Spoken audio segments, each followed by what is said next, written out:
Hi friends, my name is Maruti and I'm the co-founder of Kraku. In this video, we'll be looking at the solutions for quant section of CMAT 2021. We'll first show you the question and after that, we'll show you the explanation. So please pause the video when you see the question and try to solve it on your own. If you're looking for previous papers of CMAT, CAT, IFT or any of the important MBA examinations, you can find the previous papers in PDF format on Kraku website. You just have to search for them. You should search for Kraku CMAT previous papers and you are going to get the PDF of all the CMAT papers that were conducted in the recent years. We are also launching a very good crash course for CMAT. You should definitely check it out. It is going to cover the entire portion of CMAT and it will also give you a lot of tricks which will help you in solving the questions faster. The link to enroll to the 1-month CMAT crash course is given in the description of this video.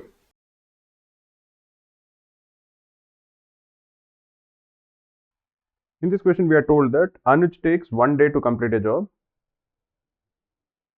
Bharat takes twice as much time. So Bharat is going to take 2 days. Chetan will take twice as much time. So Chetan is going to take 4 days. And Dheeraj is going to take twice as much time. So Dheeraj is going to take 8 days. Let us assume that the total work that needs to be done is equal to 8 units. Because 8 is the LCM of 1, 2, 4 and 8. Anuj is able to complete 8 units of work in 1 day. So every day he does 8 units of work. Bharat takes 2 days to complete 8 units of work. So every single day he is going to do 4 units of work. Chetan will do 2 units of work because he is taking 4 days to complete 8 units of work. And Dheeraj every day will complete 1 unit of work. Now we have been given 4 options. We are required to find out how many of them are actually true. If you are looking at the first option, it says that Chetan and Dheeraj take 8/3 days to complete the work. Chetan and Dheeraj together are going to do 2 plus 1, that is 3 units of work every day. The total work that needs to be done is 8 units. So the amount of time that they are going to take will be 8/3 days. So option A is correct. Let us look at option B. Option B says that the second fastest pair to complete the work is Anuj and Dheeraj. Anuj and Bharat are the fastest pair to complete the job because Anuj does 8 units of work, which is the highest, and Bharat does 4 units of work, which is the second highest. If you are looking for a pair which does the second fastest, which completes the work in the second fastest time, it will be Anuj plus Chetan. That is because the fastest will be A plus B, and they are going to do 12 units of work. The second fastest will be A plus C. They will be doing 10 units of work. The third fastest will be A plus D. They will be doing 9 units of work. The next fastest will be B plus C. They will be doing 6 units of work. The next fastest will be B plus D. They will be doing 5 units of work. And the slowest pair will be C plus D. They will be doing 3 units of work. So if you are looking for the second fastest pair, the second fastest pair will be A plus C. That is Anuj and Chetan, not Anuj and Dheeraj. So option B is false. If you are looking at the third option, the second slowest pair to complete the job is Bharat and Dheeraj. The second slowest pair is indeed Bharat and Dheeraj. So this is correct. If you are looking at the fourth option, Bharat and Dheeraj will take 4/3 days to complete the work. Bharat and Dheeraj will do 5 units of work in one single day. The total work that needs to be done is 8 units. So the number of days that they are going to take will be 8/5, not 4/3. So this also is false. So the only 2 options which are correct are A and C. That is option C.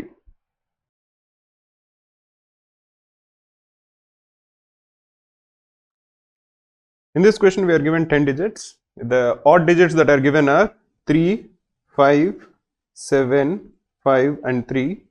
And the even digits that are given are 2, 4, 2, 2 and 8. So we have 5 odd digits and 5 even digits. We have to form 10 digit numbers such that the odd digits appear only in even places. So this is the first odd digit, say this is the second odd digit, this is the third, this is the fourth and this is the fifth. They have to appear only in even places. So there will be one number over here, one number over here, one number over here, one number over here and one number over here.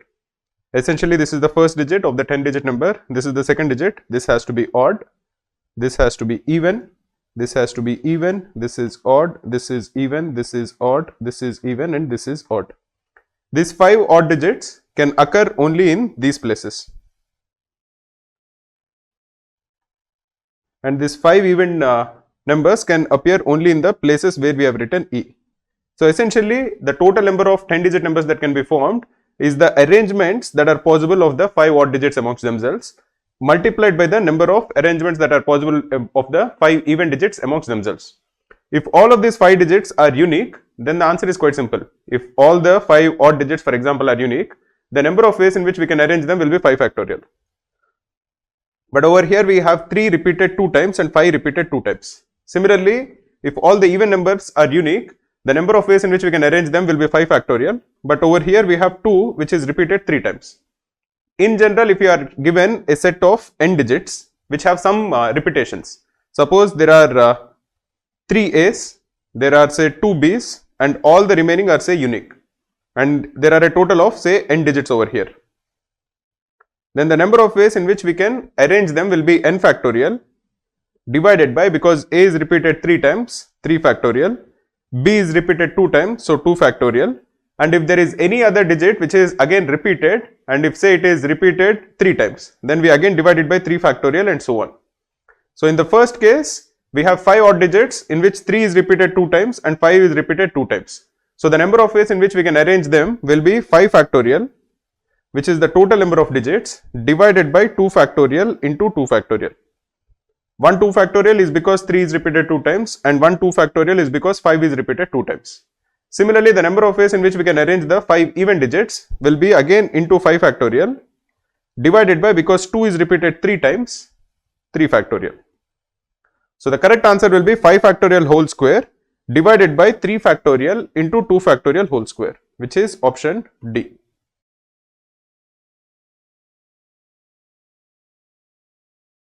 In this question, we are given 2 statements, statement 1 and statement 2, and we are required to calculate which of these two statements is actually true. If you are looking at the first statement, it says that 543 in base 6 is the same as 317 in base 8. So let us convert both of them into decimal system and see if both of them are actually the same. If you are looking at 543 in base 6, and if you are trying to convert it into decimal system, this will be equal to, because the last digit is 3 into 6 to the power 0 plus 4, which is the second digit, into 6 to the power 1 plus 5 into 6 square. This is equal to 3 plus what is 4 into 6? 24 plus what is 5 into 6 square? That is 5 into 36, that is 180. This is equal to 207. Similarly, if you are looking at 317 to the base 8, you have 317 to the base 8. If you are converting this into decimal system, this is equal to 7 into 8 to the power 0 plus 1 into 8 to the power 1 plus 3 into 8 square. This is equal to 7 plus 8 plus what is 3 into 64? 3 into 64 is 192. This is again equal to 207. So both of these are the same. So the first statement is true.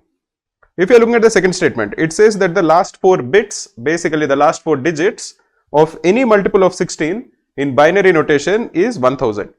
So let us try to see if this is true for a few cases. Let us try to convert 16 into base 2. If you are converting 16 into base 2, that will be equal to 1, 0, 0 and 0.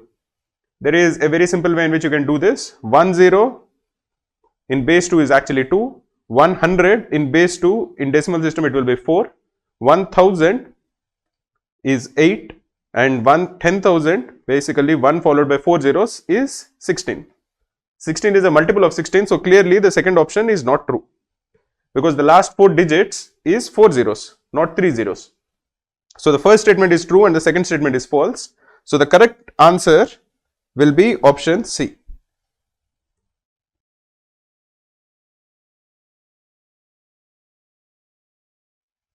In this question, we are told that the probability that company A releases a mobile is 0.7, and once it releases a mobile, the probability that it is a success is 0.8. So the probability that company A's mobile is success is equal to 0.7, which is the probability that a mobile is actually released, into 0.8. That is, once it is released, the probability that it is a success is 0.8. This is equal to 0.56. This number for company B is given to us. The probability that company B's mobile is a success is equal to 0.28. This is given to us. So the overall probability that the mobile is a success will be 0.56 plus 0.28, which is 0.84. Now what we are told is that the mobile that was released is actually a success. What is the probability that it was released by company A? So we know that it is a success. Now if it is by company A, the probability is 0.56. If it is by company B, it is 0.28. So the probability that it is actually released by company A, given that it is a success, will be equal to 0.56 divided by 0.84, which is equal to 2 by 3. So the correct answer is option C.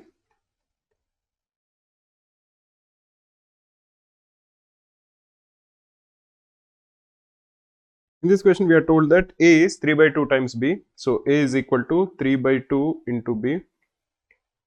B is 3 by 4 of C. So B is equal to 3 by 4 of C. And D is 1 by 4 of C. D is equal to C by 4. We are required to calculate the ratio of A and D. So if you are looking at the first two equations, and if you are trying to express A in terms of C, A is equal to 3 by 2 times B, but B itself is 3 by 4 times C. So A is equal to 3 by 2 into 3 by 4 into C, which is equal to 9 by 8 into C, while D is equal to C by 4. So if you divide these two equations, A by D will be equal to 9 by 8 into C divided by C by 4. We can cancel C on both sides. So this is equal to 9 by 2. So the ratio between A and D is 9:2. Google search Crack Your Free CAT mocks. Click on the first link. You can attempt 3 latest mocks in the actual exam interface. After completing the test, you get detailed solutions, analysis and percentile along with your scorecard to gauge your All India performance. Click on the solutions to get video solutions from our expert faculty.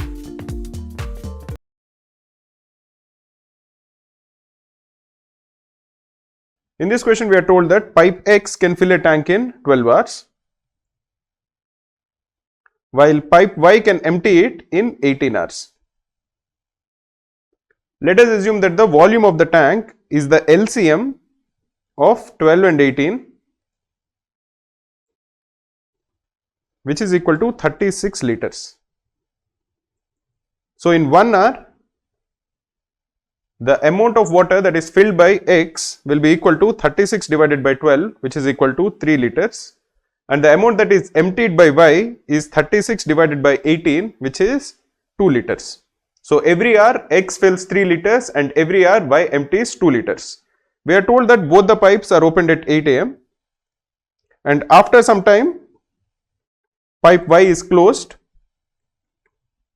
and the entire tank is filled at 10 pm. So the total time that has elapsed is 14 hours.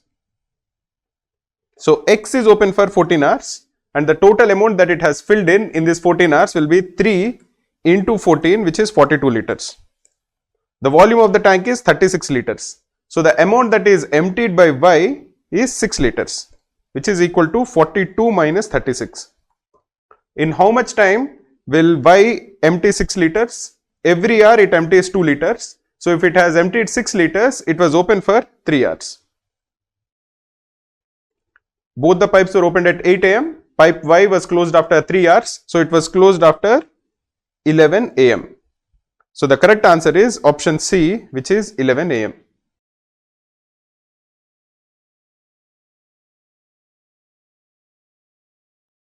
In this question, we are told that the price of an apple is twice that of an orange,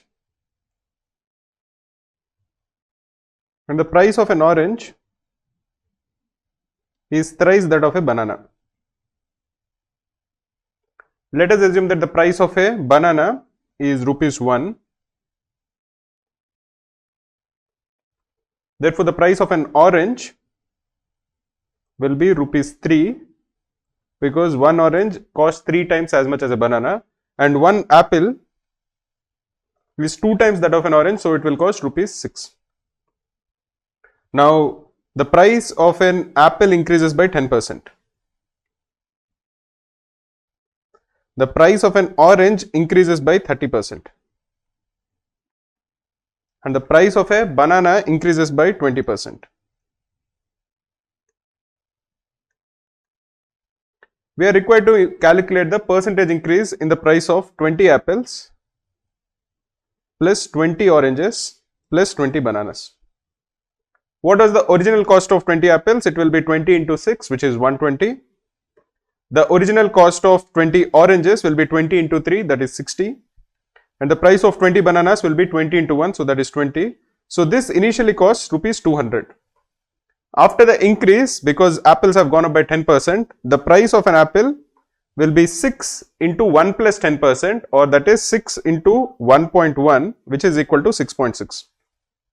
The price of an orange has gone up by 30%, so it will be 3 into 1.3, which is equal to 3.9.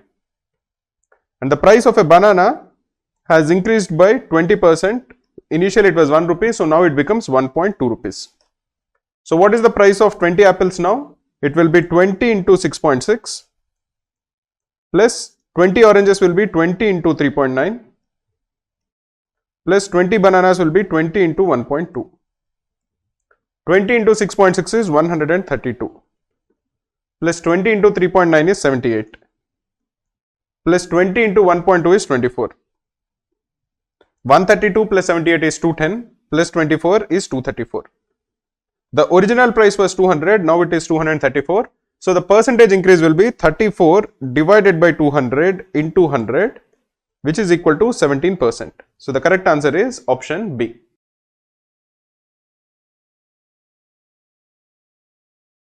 In this question, we are told that the difference between the compound interest and simple interest for 2 years on a certain sum at a certain rate is rupees 64.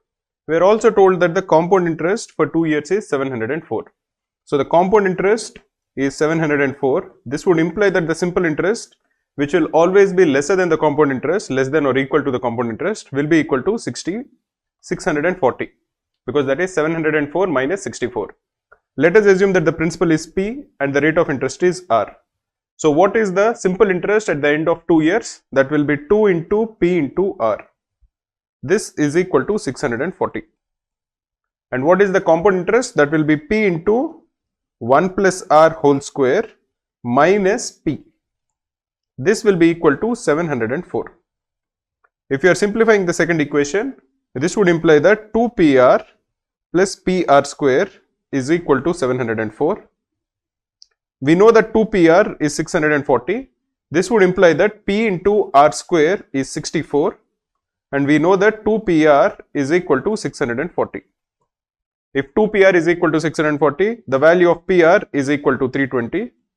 So if you divide the first equation by the second equation, we are going to get that R is equal to 1 by 5, or this is equal to 20%. So what is the value of P? The value of P will be equal to 320 into 5, which is equal to 1600. So the correct answer is option B.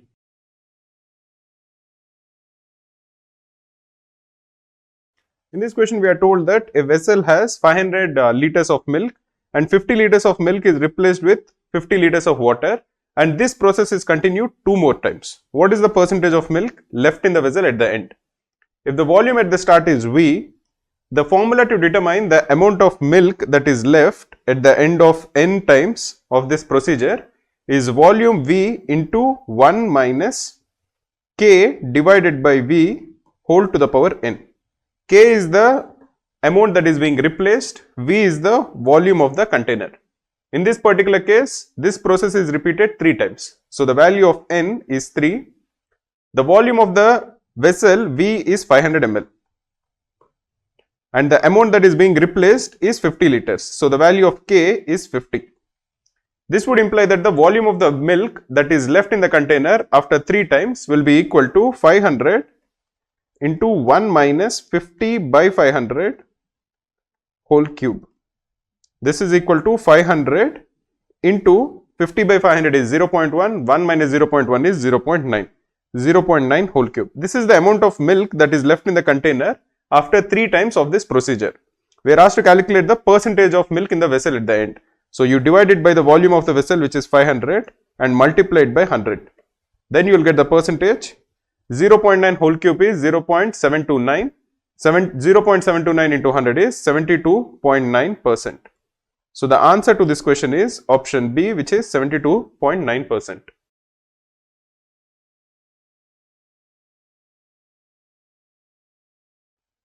In this question, we are told that A started a business with 50,000 and for 3 months he invested alone. B joined him after 3 months. So for the first 3 months, only A was invested and he invested 50,000. B joined him with 60,000 and A reduced 10,000 out of his capital. So now A is left with 40,000 and this continued for another 3 months. So again you multiply it by 3 and by 3, and after this 3 months, after B has joined, B put in 20,000 more. So now the total amount invested by B is 80,000. The total amount invested by A remains 40,000 and this continues till the end of the year. First 3 months have passed before B joined, 3 months have passed after B has joined, so 6 months have elapsed in all. So the number of months remaining is 6. So if you are trying to calculate the ratio of the profits, it is the total investment into the time for which the amount was invested. A invested 50,000 for 3 months, 40,000 for 3 plus 6, that is for 9 months. B has invested 60,000 for 3 months and 80,000 for 6 months. So the total amount of profit will be in the ratio of 50,000 into 3 plus 40,000 into 3 plus 40,000 into 6 is to 60,000 into 3 plus 80,000 into 6. If you are dividing all of them by 10,000, the required ratio will be 5 into 3, that is 15, plus 4 into 3, that is 12, plus 4 into 6, that is 24, is to 6 into 3, that is 18, plus 8 into 6, that is 48. Or the required ratio will be 15 plus 12 plus 24, that is 51, is to 18 plus 48, which is 66. 51 is to 66 is 17 is to 22. So the answer is option C. We at Kraku provide all the previous year CAT papers along with many other MBA examinations such as IIFT, XAT, SNAP, MAT, CMAT, TIS and PGDBA in the actual exam format. You can attempt them as a test and get a detailed analysis of your performance or download them as PDFs.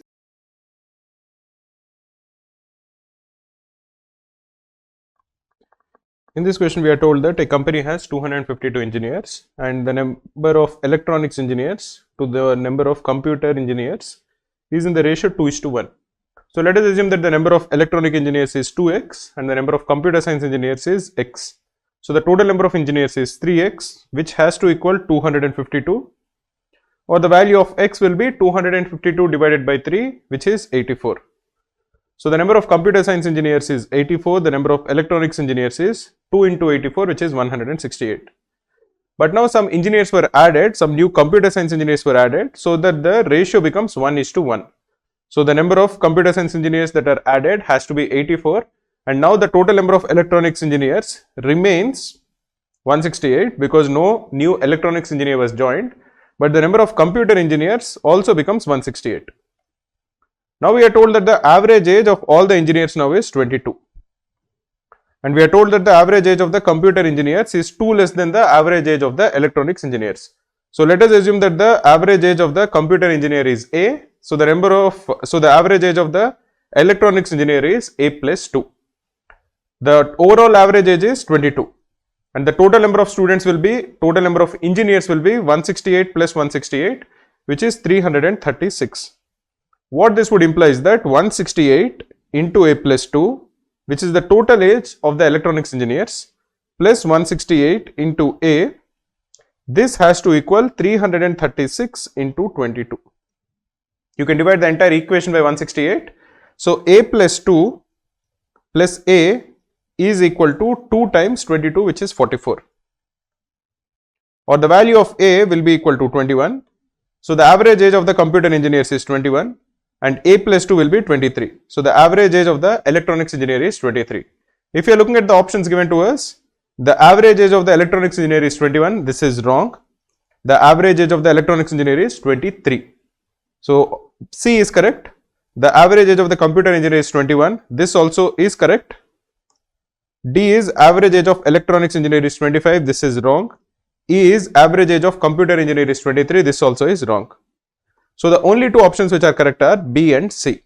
So the correct answer will be option B.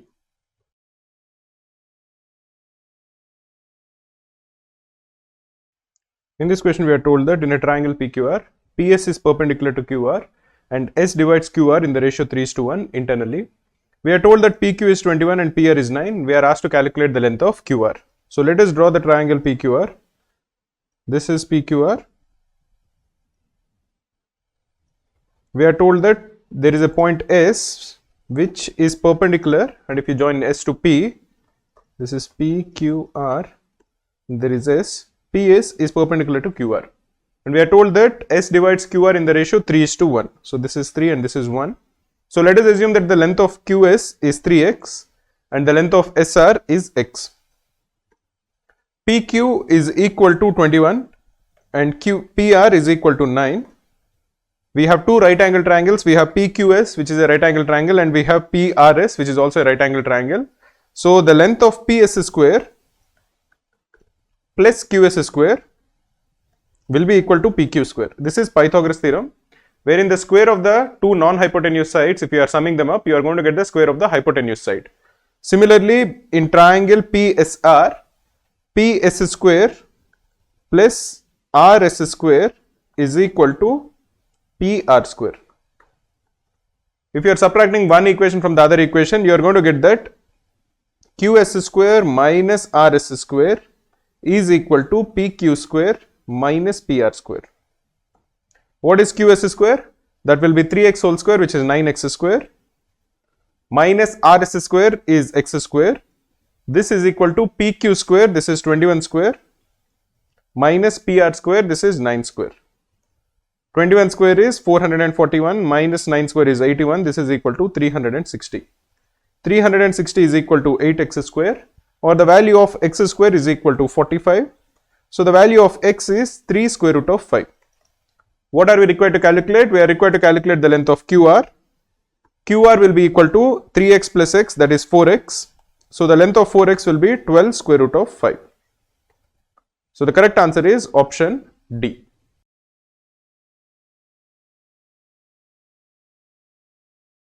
In a 1000-meter race, Rahul reaches the finishing line 5 seconds before Raj and beats Raj by 50 meters.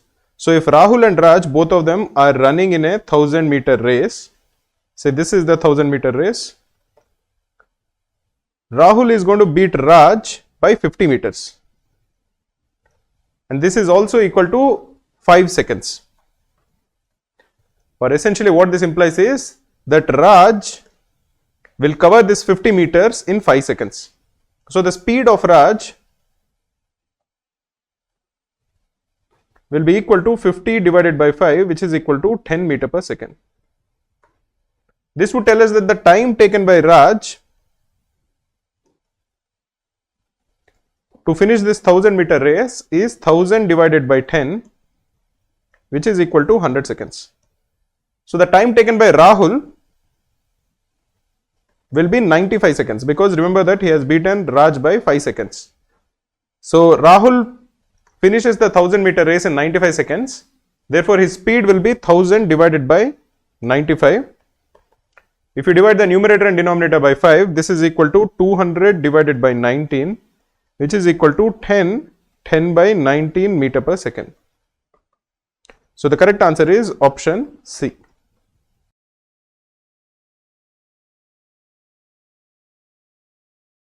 In this question, we are told that a shopkeeper claims to sell rice at cost price. So let us assume that the cost price is rupees 1 per gram, and let us assume that he has bought, say, 100 grams. So the total cost price is rupees 100. But he is using a false weight with the intention of selling the rice such that he makes a profit of 25%. So he makes rupees 100, but now he is not selling the rice at break even. He is making a profit of 25%. So what is the cost price? The cost price will be 100 divided by 1 plus 25%, which is 100 divided by 1.25. What is 100 divided by 1.25? That is rupees 80. This would imply that instead of actually selling 100 grams, he sold 80 grams only. So he used this false weight to show 80 grams as 100 grams, and he wanted to collect rupees 100. But then he realized that the customer paid 10% less than what he should have paid. So instead of paying rupees 100, he actually paid only rupees 90. The cost price is 80, the selling price is actually 90. So the profit is 10, and the profit percentage is 10 divided by 80 into 100, which is equal to 25 by 2, which is 12.5%. This is the profit.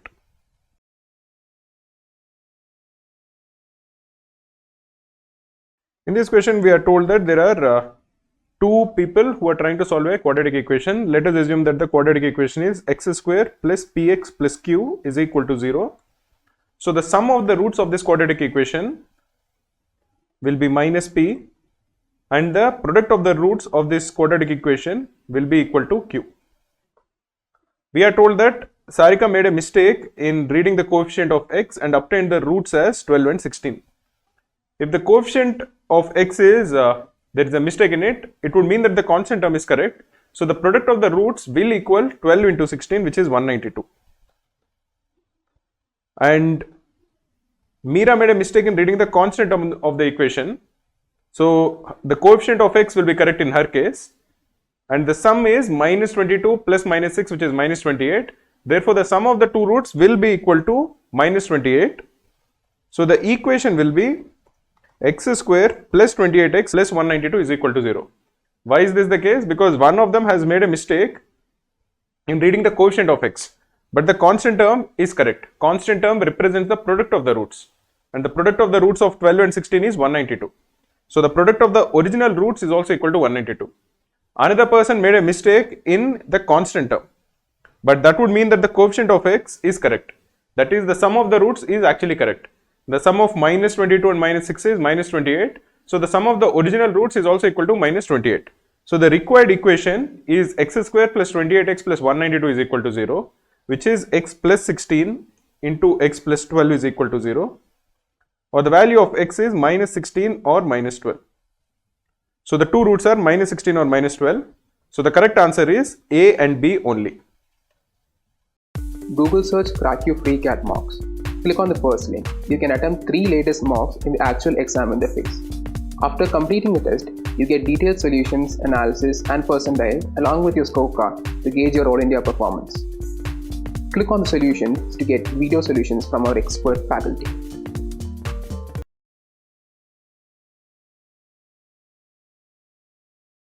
In this question, we are told that the average salary of boys in a company is 50,000. And the average salary of all the employees is 48,000, and the average salary of the girls is 40,000. So if you are trying to get the ratio of the number of boys to the number of girls, we can use the method of allegations. So first subtract from 50,000 48,000. You are going to get 2,000. So write it over here. And from 48,000 subtract 40,000. You are going to get 8,000. So alternate it and write over here. So the ratio of the number of boys to number of girls is 8,000 is to 2,000, which is equal to 4 is to 1. But we are told that the number of boys is 80. Therefore, the number of girls will be 80 by 4, which is equal to 20. So the required answer is option C.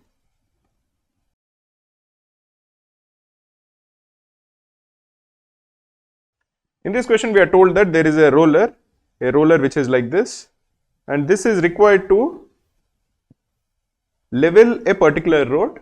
So the perimeter of this roller will be 2 into pi into r. Now the roller extends further inside. So the total surface area, that is the area that the roller will be rolling, will be 2 into pi into r into h. This will happen once the roller finishes rolling one rotation. So if say there is this point, it will keep coming to the side. It will keep coming to the side, and finally after it completes over here, the total perimeter is 2 pi r, but because the roller is a 3-dimensional object, there will also have some area to it, and that area you can find it by multiplying it with the height, or in this particular case the length of the roller. So the total area that the roller will actually roll in one rotation will be 2 into pi into r into h, but it does 2000 rotations. So the total area that is rolled is 2 into pi into r into h into the number of rotations, which is n. And for rotating this much per square meter, it costs 4 rupees. So the total money that it costs is 2 into pi into r into h, which is the total surface area of one rotation, into n, which is the number of rotations, into 4, which is the cost per square meter. If you are simplifying this, this is 2 into pi is 22 by 7. The diameter is 0.7. So the radius will be 0.7 divided by 2 into the length is 4 meters into the number of rotations is 2000 into the cost is 4. You can cancel this to 0.7 divided by 7 is 0.1. You cancel 1 0. So the final number will be 22 into 4 into 200 is 800 into 4 is 3200. So this is 3200 into 22. You can simplify this. This will equal 6400 into 11. 64 into 11 is 704. You add 2 zeros. So it will be 70,400. So the correct answer is option C.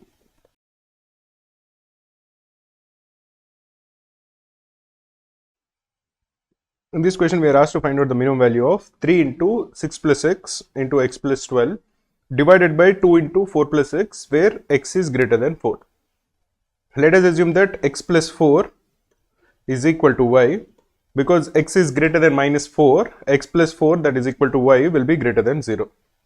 Now what is the value of the given expression? 3 times x plus 6 into x plus 12 divided by 2 times x plus 4 is the given expression. If x plus 4 is equal to y, x plus 6 will be equal to y plus 2 and x plus 12 will be equal to y plus 8. So the given expression will be equal to 3 into y plus 2 into y plus 8 divided by 2 into y. Or you can simplify this to equal 3 by 2 into y square plus 10y plus 16 divided by y. Or the given expression can be simplified to equal 3 by 2 into y plus 16 by y plus 10. We are required to calculate the minimum value of this expression whenever y is greater than 0. 3 by 2 is a constant, so we can't really change its value. Plus 10 is also a constant, so again we can't change its value. The only thing we can change is y plus 16 by y. And we can try to find out the minimum value of y plus 16 by y using the arithmetic mean is greater than or equal to geometric mean theorem. Y plus 16 by y divided by 2 is always greater than or equal to their product and the square root of their product. What is y into 16 by y? That is equal to 16. Square root of 16 is 4. So y plus 16 by y is always greater than or equal to 8. So this given expression, the minimum value of it will be 3 by 2 into 8 plus 10. What is 8 plus 10? That is 18. So this will be 3 by 2 into 18. This is 9. Or the minimum value will be 3 into 9, which is 27. That is option B.